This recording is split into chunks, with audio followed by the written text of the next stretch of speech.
again. Welcome to another edition of Virtual CropLife Retail Week. Paul Schrimpf here again with Eric Sfiligoj. This is 9 weeks and counting, Mr. Paul. Yes, the mean street suburbs of Cleveland, Ohio. We're back again. I'm almost ready to start my apocalyptic log. We're going to say food running low, beginning to feel lonely, no human contact for 60-some days. How much longer can I handle this? The stuffed animals have stopped talking to me. You know, the usual. We're going to go apocalyptic log. That's all. Nice. I got a whole window full of plants here I talk to all the time. Just when they answer, that's when you get worried. Yeah. They start complaining about the level of the water, and then it's all on. So, yeah. Brought the parrot in today because the parrot won't be quiet. So just gonna throw him on the shoulder, throw Sparky on the shoulder. You'd be good. Hey there. You got the name right. Good for you. I got some cheese to keep her quiet too. So we feed them about anything except meat. It's amazing. Anyway, CropLife and the retail. What's going on? What is going on? Everybody's really busy except, well, I mean, they've been busy up to this week. And we are kind of on the edge of this circular front that's spinning around somewhere. It was in Illinois, now it's down to Tennessee, and it keeps spinning. And we got rain for about 5 days. I know there's obviously tragedies in Michigan now in Midland with the dams breaking, but all over the Midwest, there's just lots and lots of rain. It's unbelievable. Yeah, but nonetheless, plantings are going according to schedule, or actually ahead of schedule. I was looking at some of the numbers, and now as of May 18th, which was Monday, we had corn plantings of 80% versus 71%, the average this time of year. And soybeans are at 53%, and the average is about 38% for this time of year. So despite the wet weather we've had here in our part of the Midwest, other folks around the country are actually getting seed in the ground. Yeah, it's good. I mean, those that got seed in the ground early and got the rain, I think, I've saw a video from my friend Eric Eller in Indiana. He's talking about stand counts and the frost and the water that they got, and now they're out doing some. They're using the technology that they had for planting and collecting data now to calculate stand counts and see what kind of damage there might be and what replants might be needed. So hopefully they get to a point where we can be more precise with replants, make recommendations about specific areas of the field instead of having to replant the entire thing, and maybe get that number of seeds they have to buy down instead of having to buy an entire field, or even estimate on the high side and make sure that you're more accurate. So yeah, that's technology that could show some value. Yeah, and I know last week we talked a little bit about Corteva and their seed moves. And this past week, we found out actually good news for a friend of mine in the marketplace, David Hollenreich, who is now at Syngenta. He was the regional North American seed person, heading up the group for Syngenta. And he has now been promoted to head of global seed strategy and portfolio for Syngenta. So congratulations to David. He's a good guy.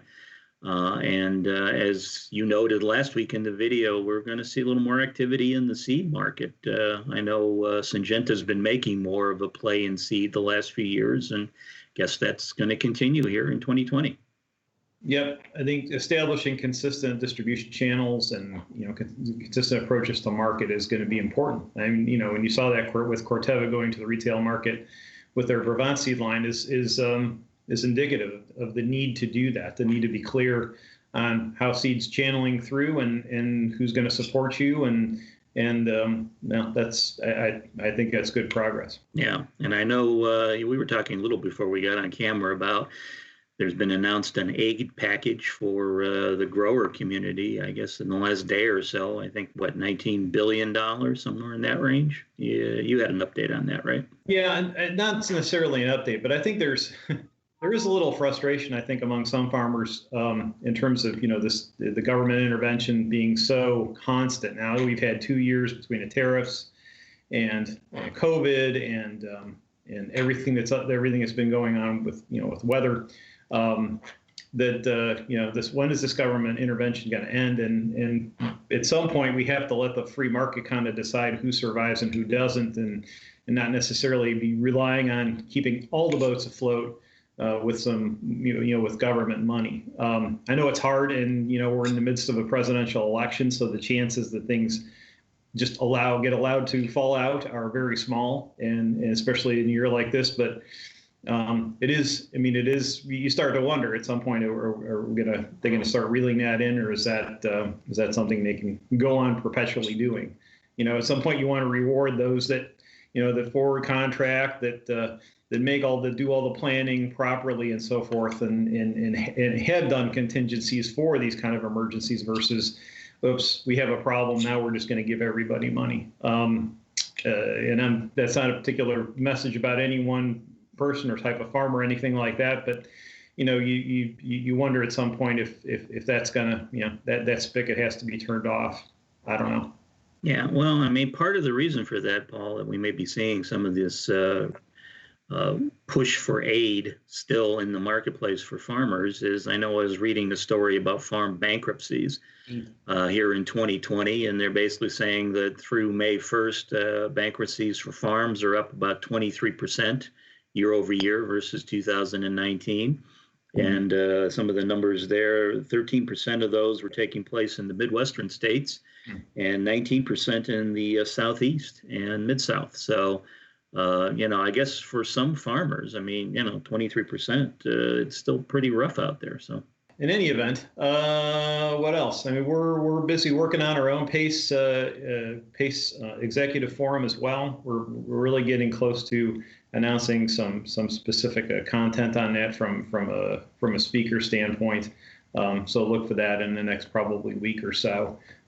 Really excited about that, and we're hoping by end of October we'll be in a normal enough state to have a live event. If we're not, we're certainly we would certainly look at going virtual with that one as well. But that's not at all the track that we're on. We're going to plow forward as if this is going to happen for sure, and keep planning moving, because we've got a lot of response to it, and everybody's been very excited about what we're putting together.